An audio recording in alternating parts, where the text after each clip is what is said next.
Good evening, friends. In the previous class, we started discussing about the role of organizations, and we also discussed about um, the women's movements in terms of political empowerment and so on. So we'll continue the lesson, my dear friends, because of some technical issues. Yesterday we could not complete the lesson. So today we'll be continuing the unit 10. So let us see some of the recommendations which are made by the government at the time during the year 1988 to 2000, because these years were called as the National Perspective Plan. At the time, they have made a National Perspective Plan for women at that time. So let us see the recommendations made by this committee at the time. The first one is they have recommended for free universal education, up to the age of 14 years, my dear friends. They said that each and every person to the age of 14, they must be able to get educated. So they have recommended this program of free education. And they also said that it must be rigorously implemented. Further, they also said that we need to have a serious attention to be paid for the encouragement of education for both the gender. And in order to ensure that, they also said that the government has to ensure that they are going to provide textbooks, notebooks, and so on, which is going to help them. So this program is going to help us in bringing gender equality, self-respect among the individuals, encourage independence, and so on, my dear friends. So this is going to develop the personality of both the gender and especially the personality of women, my dear friends. The second one is spreading legal literacy. So in order to make the people participate full in all the activities, they thought that it is the duty and responsibility of the government to spread the legal literacy not only among the elected representatives but also the other people. So they said that we need to prepare modules, uh, which is included in existing non-formal educational programs for this purpose. So in order to bring awareness on legal literacy, they said that the duty of the government is to provide or design manuals or modules so that it can be used both in the formal and especially in the non-formal educational programs. The third one is increasing political awareness among women. So the working of international events, the interrelationship of various systems of society, their duty is to bring awareness on policies related with economical aspects and so on. And at the same time, our duty is to highlight to women about all the importance of all these programs. So both men and women in positions of power should be sensitized about the issues which are related with women, because women all alone cannot bring the change. Even the men has to be changing their attitude or their mindset so that we can transform the society. And we can see that majority of the societies across the globe, my dear friends, are patriarchal. So obviously, without changing, without sensitizing the men, we cannot bring the change in the society. For that reason, they said that it is our duty to sensitize both the gender. And the fourth one is involving women in decision making. They said that, or the committee has recommended that the government should take effective measures in order to encourage the participation of women in decision making process at the national level, at the state level, as well as at the local level also, my dear friends. So they have to induce more women into the ministries or at the central level or at the state level. And our duty is to increase the capacities of the individual so that they can work effectively. And even when you're going to recruit the people, don't put them in the soft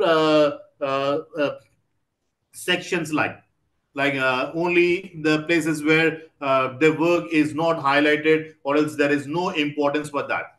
So use them or employ them in all the areas where they can work effectively, my dear friends. At the same time, they said that the planning commission and all ministries and government departments should have a women cell, my dear friends, in each and every office, from the central to the state or local level, in all the offices, in all the ministries, we need to have a cell which is concerned with women. So this cell is going to take up all the issues which are concerned with the women issues or women problems and so on, so that they can address these issues, my dear friend. All government delegations to international meetings should also include at least one or more women members. Whenever you go for international delegations or meetings like at the global level, it is the duty, it is the responsibility of the government to have at least one or more women members, my dear friends. When the government set up a committee or commission for any purpose, at least there must be one representative or who belong to women, my dear friends, or 30% of the women, 30% of women should be filled in that committees. The union and the all state public service commissions must have women representatives. When we talk about the planning commission or the state planning and so on, we need to have adequate representation of women, because the women will try to highlight about their issues and they can fight for their rights. For that reason, they said that we need to have adequate representation of women in all the planning boards, either it is at the central level or at the state level. 50% of all grassroots functionaries must be filled by women, so that it facilitates the implementation, relaxation of minimum educational qualification if needed. Because being a patriarchal system, because it's very very rigid, we cannot expect that the women are going to have higher levels of education. For that reason, they said that even the age as well as the educational qualification should be relaxed to ensure that women participation will be at least 50% in all the government grassroots functionaries. And they also said that there must be at least 30% reservation for women in the panchayat elections, Jilla Parishad, and local municipal bodies. They also said that 30% of reservation should be for the executive heads of all the bodies from village panchayat to that of the district level. And they also said that a more effective step would be to declare a certain percentage of constituencies in the lower tier of Panchayat Raj exclusively, exclusively for women, both as sarpanch or executive members and so on, my dear friends. So all these kind of measures are going to help us. So these were the recommendations made by that. Along with, they also made other recommendations saying that we need to train women who are elected to the local bodies, because they do not have much information. So our duty is to train them, bring awareness about the laws, how to function, and so on, so that they can work effectively. At the same time, our duty is also to develop interpersonal communication skills. The next one is facilitating effective participation of women in development. So, in order to have a conscious, in order to have a effective participation of women in development, we need to elect participation of women through establishing links between the elected representatives and the development functionaries. Both this has to be worked together, and there has been an experiment taken up in Rajasthan through the Women's Development Program, WDP. The whole experiment is based on a decentralized structure, where they have a plan of action which is formulated through frequent meetings and discussions. The major or the prime need of this meeting was to ensure that they have a proper representation and um, make these people answerable to the people, make the elected representatives to be answerable to the people, my dear friends. So they try to make a linkage between the people and the panchayat local functionaries, my dear friends.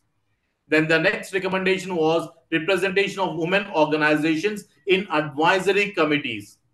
Standing advisory committee at central, state, district, block, or wherever possible at village level, my dear friends, there must be the representative, women representatives who are going to advise or who are going to give the ideas to the committees, my dear friends. The next one is we are going to have executive bodies of trade unions. We also have trade unions, to look after the welfare of the employees who are working in the organization.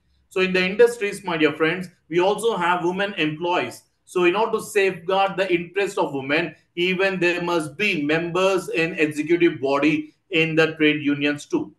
Next one is reducing election expenditure. If the expenditure is too high, the people who belong to the socially and economically downtrodden communities, they will not be able to actively take part in the elections. They may simply withdraw that. In order to ensure that, they said that our duty is to reduce election expenditure by bringing awareness among the voters to select the right person as their representative who can stand, who can make policies and implement policies for the welfare of the society or community at large. And they also said that our duty is to have provision for support services. It may be both at the formal or informal political process, is to provide support services in all kinds of public participation, seeking opportunities for self-development, primary responsibility of the woman for looking after at home or taking care of children. All these things, my dear friends, they require certain support. Unless we are not going to make any arrangements for this, we cannot expect that women will take active part in the public life, my dear friends. The next one is facilitate participation of more women in political parties. So we need to encourage the political parties to have more representatives and allocate more seats for the women. Along with this, they also said that we need to have political education to the people. And the last one is women members of the political groups should be vigilant about their rights and also contribution. So these are the recommendations which were made during 1988 to 2000 at that time. They also said that the NGOs also should play a vital role in bringing awareness, and also should play a vital role on pressure groups which are going to stop women from taking active part in the public affairs. They also said that media should plan or play a productive role in enhancing or motivating the people to take part in the public sphere, my dear friends. If we see, most of the time, the women are shown as inferior to the male, or else they are shown in terms of vulgarity or something. But they said that they recommended that the media should encourage and design the programs so that it will motivate the other generation, the next generation, to take part in the society.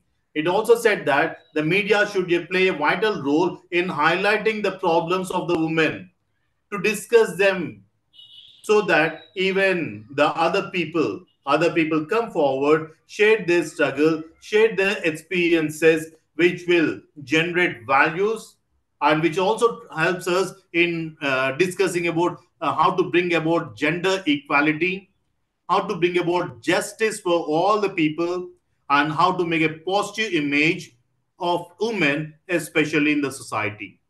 At the same time, they also recommended to have networking of women groups. In each and every society or in each and every state or community, we find women groups, my dear friends. So our duty is to linkage them. What is the need for us to link the women groups?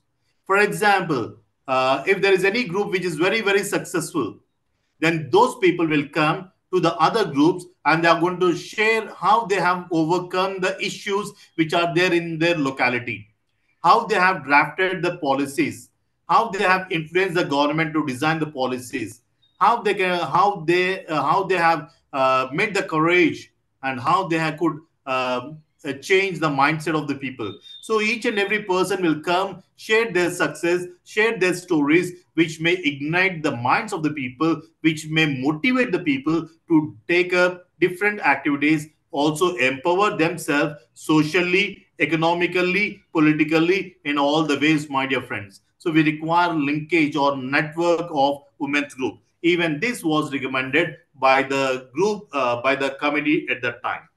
Now let us see the government initiatives taken up. In the year 1985, the government has taken three initiatives, my dear friends. The first one is policy initiative. The second one is program intervention, and the third one is institutional support. These are the three types of initiatives which were taken up by the government in order to enhance the participation of women. Then let us discuss about some of the policy initiatives. The first one is National Perspective Plan for Women up to 2000, from 1988 to 2080. It is set in order to recommend, uh, which is mainly aimed at welfare and development, which is guided by the principles and directives relevant to the development process. It is linked to the national target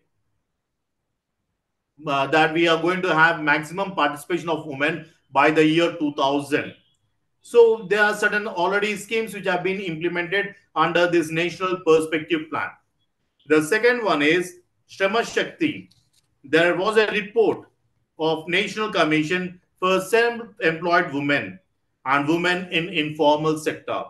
The Commission has submitted a report which has made a valuable recommendation for improving the status of women as well as improving the working conditions for women, especially in the informal sector.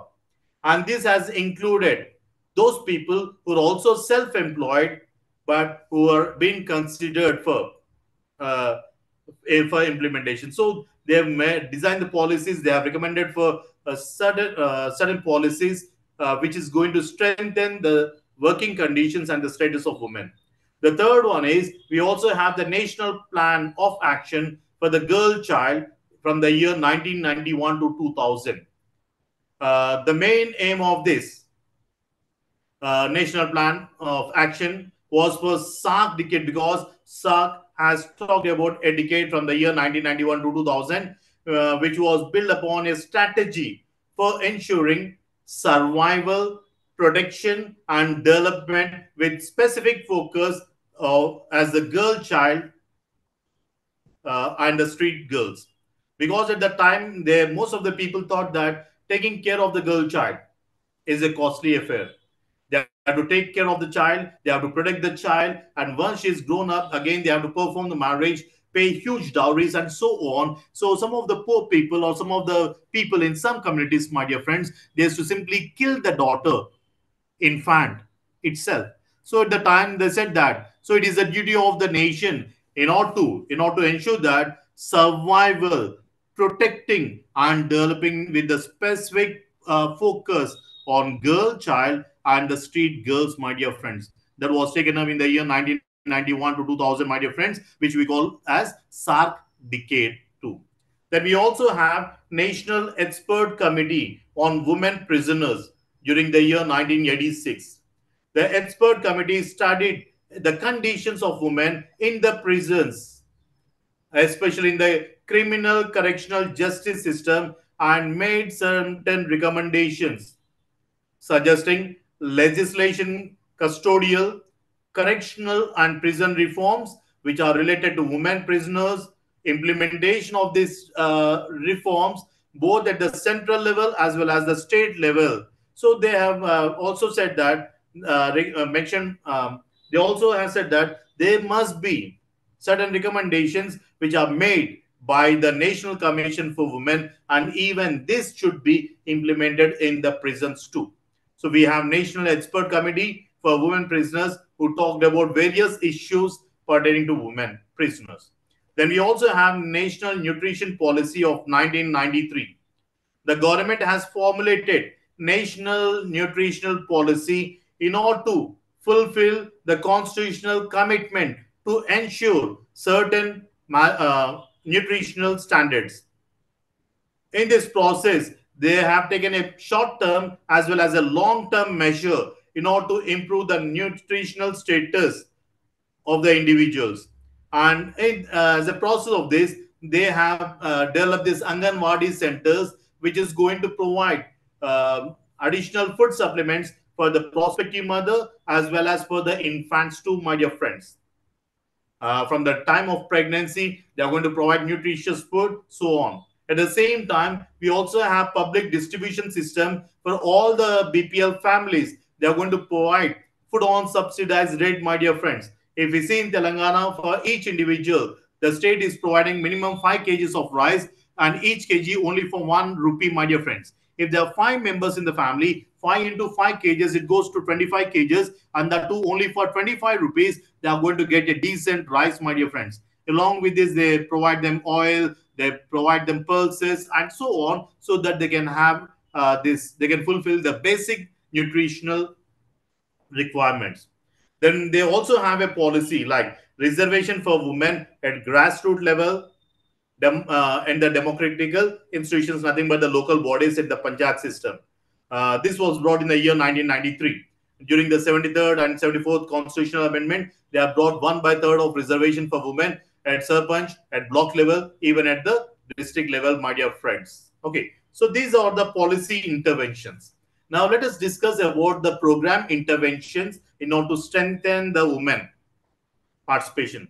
The first one is empowerment of women, which was continued from 1986. So we have to empower the women in all the dimensions like education, employment, bring awareness on major strategies of empowering women across the country. The first one is legal literacy manuals for women. Legal literacy manuals. This was taken up in the year 1992, um, where we are going to bring legal literacy manuals meant for women. The main purpose is to create awareness among the individuals who are semi-literate and who are illiterate, my dear friends, or neo-literate, about the existing laws, about women's rights, about the policies which are meant for working women. We talk about personal laws, criminal laws, and so on. So our duty is to bring awareness for that. Our duty is to prepare the modules, my dear friends, literacy manuals, so that we can spread it among the individuals, which can help them in bringing awareness. The next one is making the invisible women visible. This was for the first time in the history was brought in the year 1991 with the demographic record of India. An attempt has been made to capture women's work in the informal sector, my dear friends, because women are going to play a vital role. Maybe after their household work, they are going to work in the fields as agro labor, they are going to work in the bricklaying industry or in any of the industry.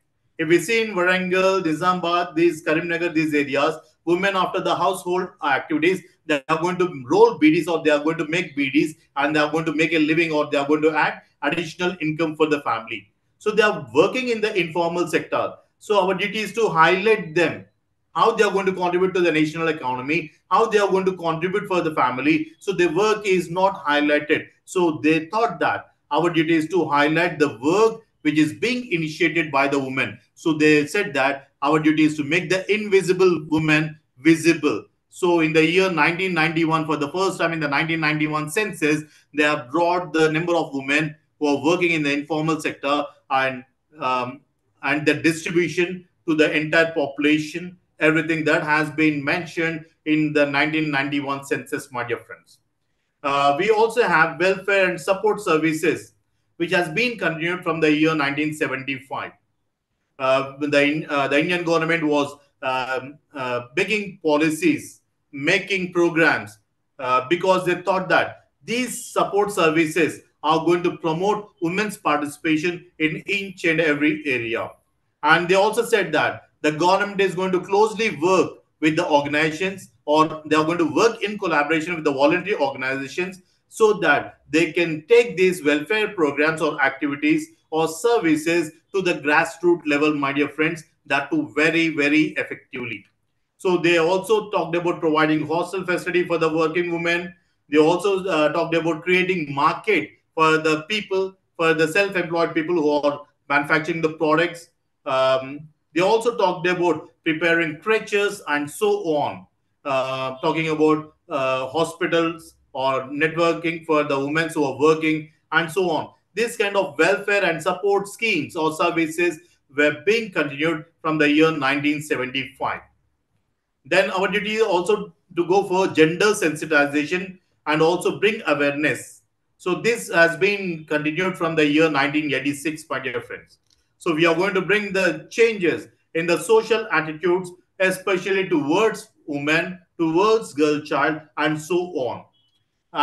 In the modern societies, or recently I've been seeing that most of the people who are in the middle class, they are not running for the male child.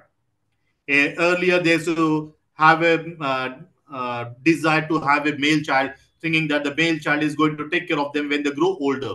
But right now the concept has gone. I'm seeing a lot of couples like they're confining to two children, either whether male or female doesn't matter, whether it's a boy child or a girl child doesn't matter. They are simply, and I've also seen some of the couples confining only to one child, that too whether it's a boy or a girl, my dear friends. They are least bothered about them. They are treating each boy and girl as equal, my dear friends. So we can see the attitude which is being changed, my dear friends, in the modern societies. Then we also have a thrust on employment oriented programs, which are being continued from the year 1986. So we are going to have TRISM, we are going to have certain programs with the main intention to enhance the skills of the individuals so that they can take up the job, like a tailoring program, beautician program, mobile repairing, and so on. Uh, it is being trained. Even the International Labour Organization, with the help of certain voluntary organizations, they've also taken these programs. Right now, the central government has a scheme called Skill India program, which is going to train the people on any skill of the choice of the individuals by providing accommodation for 3 years, by providing stipend or scholarship. And after the end of the training program, along with the certificate, they're also going to encourage them to take up a job or else work, take up the job on their own, self employment, or else they are providing employment opportunities to, my dear friends. So these kind of new programs are being designed, which are designed to enhance the skills of the individuals. You must have seen the buses running on the streets, like on the buses it is written Setwin. Setwin is also a voluntary organization which is training the people on various skill programs, that too on very nominal price, my dear friends. For 400 rupees they are providing PGDCA basic computers, they are providing mobile repairing, laptop repairing. Likewise, there are plenty of courses being offered by Setwin, my dear friends. So these kind of programs are being run either in collaboration with the government or separately by the organizations, and so on, my dear friends, which will help the unemployed to take up and create millions and millions of jobs to the existing jobs, my dear friends. We also have Mahila Samriddhi Yojana, which was started in the year 1993. Its main intention is to enable the rural women to have control over their savings and financial resources.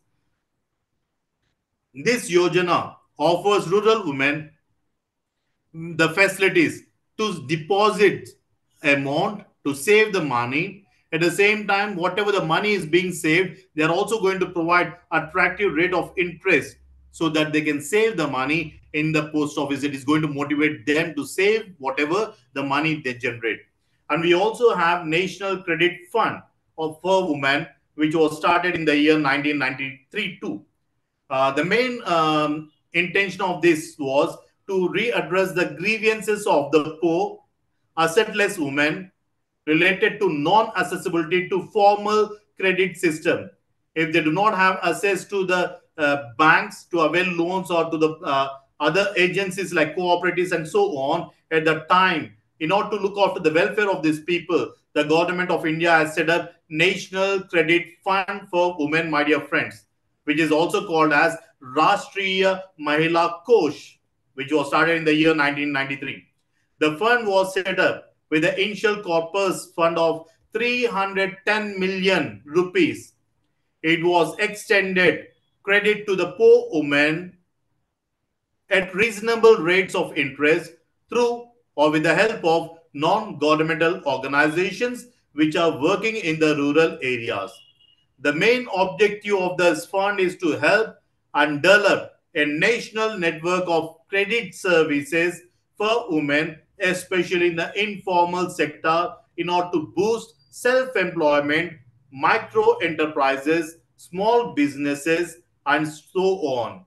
It also recommended, which was also recommended in Shrama Shakti, my dear friends. We also have the program for adolescent girls, which was initiated in the year 1919, because adolescence is the critical period where we are going to find both physiological as well as psychological growth, my dear friends. So, in order to look after the welfare and the growth of the adolescent girls, both physically and psychologically, this program has been introduced. The government has started a program which aimed to reduce the school dropouts, especially which we see among the adolescent girls. And our duty is also to provide ensure nutritional health, improve the image of the girl, self-image of the girl, take care of vocational training, employment related programs, and so on. And when it was there at the time, they have targeted, when they have brought this program during 1990, they planned to cover nearly 40,000 adolescent girls across the rural areas. That was a program which was initiated by the government to ensure that the girls continue their education and to stop the dropout rate among them. So these are the programs in program interventions. Now let us see. Now let us see about the institutional support, because without institutional support, both the programs cannot be formulated and it cannot be implemented effectively. So for that, we have National Commission for Women or 1992. The government has set up a National Commission for Women with the mandate to study and monitor all the matters which are related to the constitutional and legal safeguard for women, my dear friends. And this commission is going to do all the study, and they are going to make up policies and look after the welfare of the people, my dear friends, recommend in terms of designing the policies. And we also have mechanism for monitoring programs for women, which was initiated in the year 1986. They have brought around 27 beneficiary oriented schemes. They have brought 27 beneficiary schemes, which are women specific, women related, and so on. Now we also have National Resource Center for Women. The government has finalized a proposal to set up a National Resource Center for Women, which is going to act as an apex resource center for women's issues and gender perspectives, including the efforts of gender sensitization, training information, disseminate, ensuring that the information is passed on to the people, and also developing the networks among the groups. All these kind of efforts will be done or taken care by the National Resource Center for Women, my dear friends. So these kind of initiatives have been taken by the government at the policy level, at the program interventions, institutional level, in order to encourage, educate, and motivate the people to take active part and also empower themselves in social, economical, and in all the ways, my dear friends. So now let us go for Unit 11. Let us discuss about the reservation of women. In the 19th century, reform movements have initiated the process of improving the status of women. This period has seen women's organization playing a vital role. Women's Indian Association, National Council for Women, All India Women's Conference, these kind of organizations came into existence, and they started taking movement. They started organizing meetings. They started motivating the people and started building the pressure on the respective states or government officials in order to improve the status of women at that time. The Indian women movement for political representation started in the year 1917, and they have taken up two issues, my dear friends. One is female franchise and eligibility for the legislature, and the second one is liberalization of the terms of enfranchisement, and increasing female representation in legislature. So, taking these two issues, my dear friends, they have started the movement, a political movement or representation in the year 1917. But during the initial stages, my dear friends, the women's movement for political participation was very, very few, and they had access only to the Indian political elite and the British authorities, my dear friends. In the year 1917, Edwin, the Secretary to the State of India, and Lord Chelmsford, the Governor General and Viceroy of India, visited India to study the conditions for introducing reforms in the Indian administrative system. So, taking this opportunity, Margaret, the founder of Women's Indian Association, along with other delegates, with the Sarojini Naidu and the spokesperson, submitted a memorandum to Edward Montague. In this memorandum, they requested, they asked for women franchise on the same basis on par with the men, and also improved facilities for women's health care, education in the which are suitable for the Indian conditions. The idea of women's franchise was considered as unrealistic and it was dismissed. In the year 1918, the women's movement leader lobbied with the provincial and national conference and passed a resolution in order to support women's suffrage. And in the year 1918, the British government has appointed the South Board Franchise Committee in order to study and examine the question of franchise. And the report has recommended the reasons why the British government has rejected the demands of for women's suffrage. One of the reasons was practical difficulty of women voting, where parda is practiced, and a large portion of them require education. And that's the reason why they said that it is impossible for us to provide franchise for the people. The Government of India Act 1919 left it to the Indian provincial legislatures to decide whether they should give franchise to the women or not. So women's organization were disappointed with the meeting because they did not take any decision, but further they have left it to the provincial legislatures. On 12th July 1919, a meeting was held. A women's meeting was held in Bombay in order to draw the attention of the government to the fact that women could also vote intelligently in the municipal and the other elections too. So it was they have demanded that there must not be any sex disqualification, and whatever the sex disqualification, like only the boys can contest and vote and the girls cannot be done, cannot take part in the elections, that must be removed. And in this meeting a resolution was passed, and which was sent to the government of India. uh, the government of India has sent this to the England, the government of England, or nothing but the British government.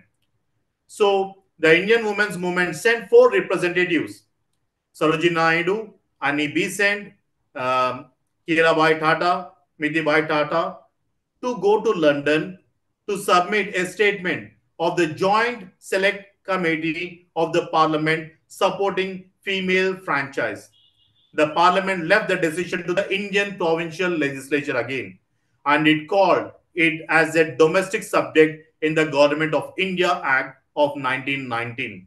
So they have not taken any decision and they left it to the government. In the year 1920, the Legislative Council of Madras gave women the right to vote, followed by Bombay in the year 1921, and the United Province in 1923, Assam in 1924, Central Province, Bengal and Punjab in the year 1926, Bihar and Orissa in 1929. Assam not only gave franchise to women, but also gave them the right to contest in elections too, my dear friends. The number of women qualified to vote may be very, very small, my dear friends. but the demand has been increased, that they also have the right to be elected to the legislature, my dear friends. Likewise, we have seen a lot of people going on giving representation. In the year 1927, we have the Simon Commission, which has appointed a committee to examine the working of the Montague-Chelmsford reform scheme. The commission, the commission has proposed to add two qualifications to the existing qualification for the women, either to contest for election or to vote. Uh, they are, if the lady, when she is the wife, and if she's going to be the wife for over 25 years of age, that means think the girl got married at the age of 21, and if she's going to be in relation by the age of 46, okay, of a man who had a property qualification to vote, who is going to have the right to vote, then the lady can also get the right to contest and vote, my dear friends. The second one, if the lady is a widow over that age, whose husband at the time of death was so qualified, if the husband was qualified, even he is expired at the time, the lady will also get the right to contest or to get the vote, my dear friends.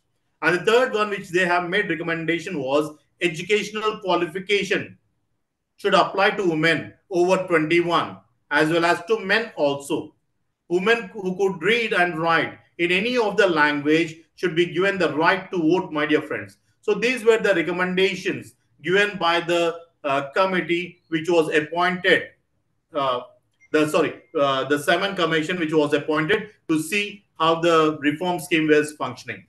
In the year 1931, the British government held the second round table conference in London, and the government of India has nominated Radhabai Subramaniam and Begum Jahanara Shah Nawaz, who represented the women, Indian women, at the conference. These women's organizations like Women India Association, NCWJ, and AI, All India Working Women's Congress, all these uh, have sent these representatives under the leadership of Sarojini Naidu, and these people have drafted a memorandum which is known as Memorandum I, and it has three features, my dear friends. It has three features. The first feature, it says that no sex disqualification in voting, candidacy, public office, or employment. Because there was discrimination, they said that the first feature was saying that there must not be any discrimination. Second one, they also talked about adult suffrage. Third one is rejection of special expeditions to ensure women's membership in legislature. So these women have gone to the British, who went to take part in the second roundtable conference. They have taken this memorandum, which consists of these 3 points, my dear friends. And these people also asked for amendment for the qualification of women so that women could get the suffrage. If it is not possible, they also demanded reservation of seats which are meant for women in all the legislature for two elections, my dear friends, so that women people can be elected, and then they in turn will motivate the other people, and so on. In the year 1931, the British government has appointed the Indian Franchise Committee under the partnership of Lord Lothian, known as Lothian Committee.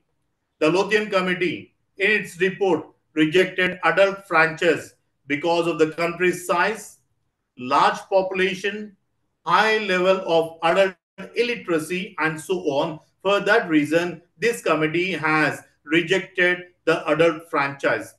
This committee agreed that more women should be enfranchised and recommended for increasing the ratio of female to male voters with the ratio of 1 is to 20 to from 1 is to 20 to 1 is to 5, my dear friends.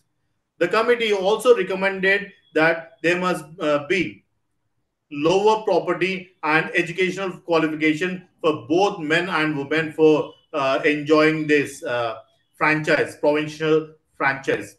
The next one is they also said that wife food qualification for women whose husbands met the 1919 property qualifications and literacy for women. So based on this, even the women will also be qualified. And they also said that the female voters claiming the special qualifications were required to make an application to the concerned authorities, so that the authorities are going to verify it, and they are also going to either permit or reject their claim, my dear friends. So these are the three recommendations made by the Lothian Committee at the time in the year 1931. So the communal award was announced in the year 1932 in August, and the British government applied communal principles to women franchise. The communal award reserved minimum 3% of seats for women on communal lines. There are very strong protests from the All India Women's Organization. In the year 1933, the Joint Parliamentary Committee report, which is also known as White Paper, was published. The proposals of the committee were inadequate and unsatisfactory to the women's associations. According to the white paper, all persons to the women's all persons enfranchised through educational qualification would have to apply to be put on the electoral rolls, and the special literacy qualification for women was abolished, and identically educational qualifications for women and men was established, my dear friends, at that time. When we have this memorandum 2, the second joint memorandum, three representatives, Rajkumari Amrit Kaur, Lakshmi Reddy, Shifad Hamid Ali, was nominated to submit the memorandum to the Joint Select Committee of Parliament in London. And they have put on two proposals. Sorry, they have put on certain proposals, six proposals, my dear friends, in this memorandum. The first one is the necessity for the specific recognition of women's inherent rights to citizen and equal opportunities for the services by the inclusion in the Declaration of Fundamental Rights. They said that we need to have the right for citizenship and also have the right for having equal opportunities for services. That should also be declared as a fundamental right for women. The second one was, until such time, there must be an ultimate goal of adult suffrage which is to be attained. It was proposed that women should be enfranchised in three ways: by the mere literacy test, second one by the same property qualifications of men, how they are eligible, how men are going to get the property, and based on which how they are being treated as eligibility. On the same grounds, even the women should be eligible for contesting or electing the representatives. The third one is by adult suffrage in urban areas, which would enable approximately 41.2 million to be enfranchised. So, based on this manner, till the equal rights are declared as fundamental rights, like till then, based on these grounds, the women can also get the enfranchisement. The third one is strong exemption. We are going to have strong uh, exception in the to be taken in the proposed system of indirect elections to the Federal Assembly. The reservation of seats on the commercial basis was again stoutly opposed. A system of joint electorates was strongly supported as before, so that women might be permitted to give the lead in the matter, which was vital concern to the true welfare of the nation. And direct election was advocated everywhere across the country. So these are the six. These were the six proposals which has been put on in the memorandum 2, my dear friends. In the year 1935, the Government of India Act has proposed for women's participation with minor changes. The first one is literacy qualification for women was extended to four additional provinces and to the remaining two provinces. Why food qualification were the primary mechanism for female enfranchisement. And the third one, 41 seats were allocated among the communities to be reserved for women. So these were the three recommendations which has been brought in the Act of Indian Government of India Act 1935. So they have allocated the seats for women. In the central legislature, there were 15 seats, and 6 seats were given in the federal council of the state. Like, so they have allocated 21 seats out of 41. 21 have been fulfilled the conditions of property and education. Of 21 women, 15 were selected or reserved for women at the central legislature and 6 at the federal council. If we see in the year 1937 uh, election, 40 women were elected from reserved constituencies, 8 from general constituencies. 80 women entered legislature of the provinces and states. Though women have been participating in political processes, the New Delhi document on women's role in the formal political structure had not changed, and the number of contestants in elections has not increased much. This is because of the political parties were reluctant to provide the seats to the women candidates at that time. So the to improve the status of women, we have there were certain legislative measures which have been initiated during the year 1937 and 1938. Like we have the Hindu Women's Right to Property Bill. An amendment was taken up to ensure that the child marriages are stopped. So we have the Child Marriage Restraint Act. Then we also have the bill which allowed intercaste marriages. We have Special Marriage Act. Then we also have the Hindu Women's Right to Divorce Act. We also have the Muslim Personal Law Bill, the Prevention of Polygamy Bill, the Muslim Women's Right to Divorce Bill, and so on. So these kind of legislative measures have been taken up in order to ensure that the women are educated. They also have the rights, and they can, once they are educated, once they are having more awareness, they will simply take part in the elections. Then we also have constitutional and political rights for women. Already we have discussed these articles in the previous classes. Like Article 15 Clause 1 provides the state as not to discriminate against any citizen on the grounds of religion, race, caste, sex, place of birth, and so on. And Clause 2 of Article 15 also said that the state has to make special provisions or policies which aims to benefit the women and children. At the same time, we also have Article 16 Clause 2, which talks about prohibition against women in employment or discrimination. Our duty is to prohibit the discrimination against women at the workplace or in employment. We also have Article 39, which provides the state that the state can direct the policies for the security of citizens for both the gender male and female, equal rights to an adequate means of livelihood.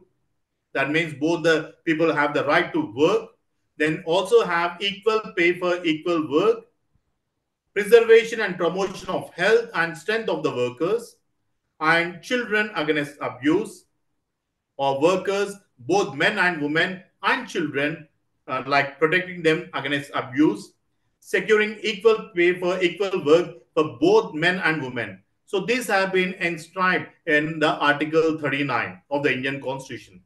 We also have Article 326. It provides for a universal adult franchise for all the citizens, irrespective of gender. That means both the boy and girl. Right now we have third gender also, my dear friends.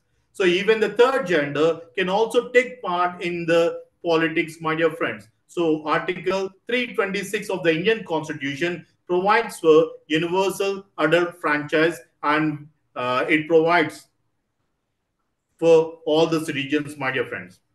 So the Constitution of India has granted political rights to all the people both men, women, and third gender, and there will not be any discrimination in the name of caste, class, religion, educational qualification, property qualification, and so on, my dear friends. This is going to enable each and every individual to take part in the politics. And once,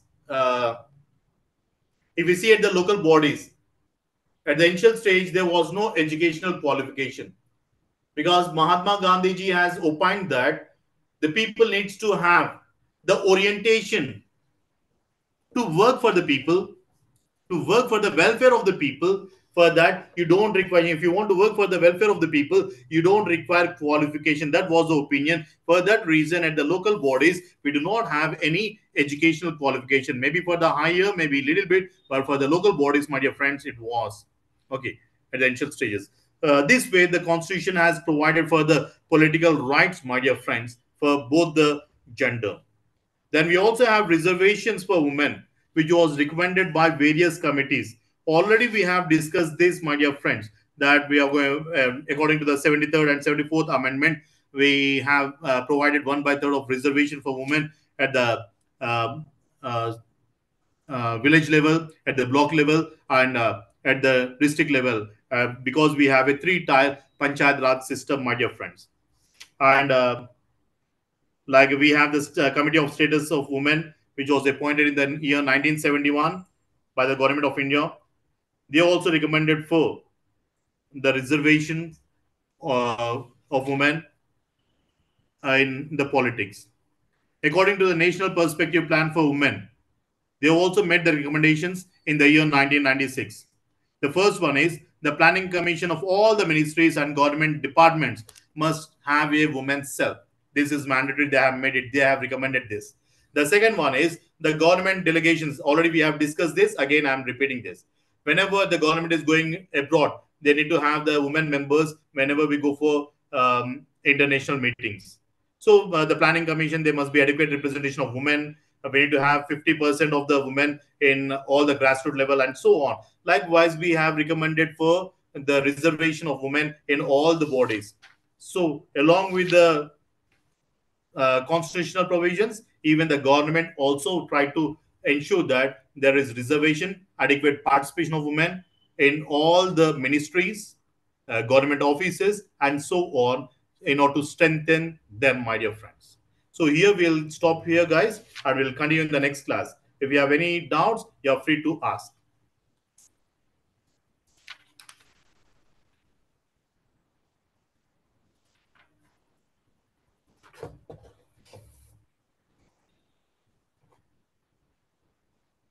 If you have no doubts, my dear friends, then we'll conclude for the day. Have a nice time.